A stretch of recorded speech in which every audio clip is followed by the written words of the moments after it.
Okay, so now that we've taken our resistance data with our handheld multimeter and found it to be a little bit inconclusive, we're going to start conditioning our signal. So now we want to progress through, build a Wheatstone bridge to take our change in resistance and produce a voltage output. Then we're going to go through and we're going to look at 3 cycles of up and down loading, just like we did for change in resistance.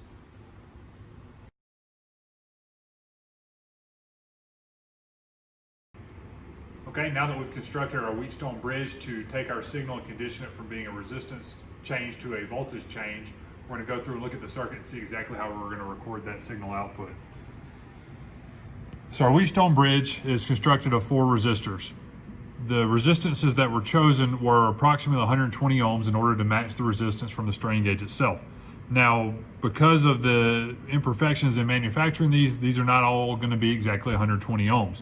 So we use our potentiometer to attempt to balance our bridge as best as we can at our initial conditions. Okay, so potentiometer coming in to the right half of our bridge.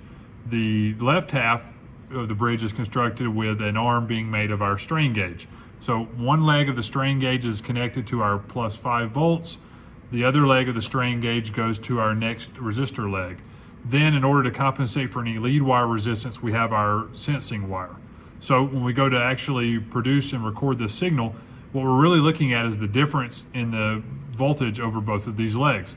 So this V1 compared to this V2, if we record V1 and we record V2, the difference between those two is going to give us our change in voltage. So each of these is a different connection that's going to our data acquisition module. So we've got 2 connections, again, V1 and V2.